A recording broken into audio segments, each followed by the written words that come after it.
ছাত্র জনতার অভ্যুত্থানে আওয়ামী লীগ সরকারের পতনের ৯ মাস পর থাই এয়ারওয়েজের একটি ফ্লাইটে দেশ ছাড়েন সাবেক রাষ্ট্রপতি মোহাম্মদ আব্দুল হামিদ। বুধবার দিবাগত রাত ৩টার পর তিনি দেশ ত্যাগ করেন।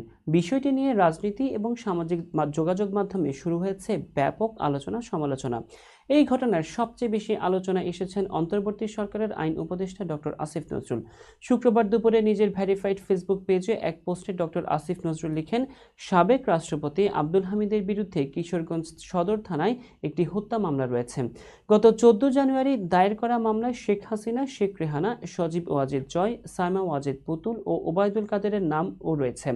আসিফ নজরুল লেখেন, খুনের মামলার আসামি একজন ব্যক্তি বিদেশে চলে গেলেন, এটা থামানোর দায়িত্ব পুলিশ ও গোয়েন্দা সংস্থার, যা আমার আইন মন্ত্রণালয়ের এখতিয়ারে নয়। তিনি আরও বলেন, আমার অধীনে আছে কেবল নিম্ন আদালতের বিচারকরা।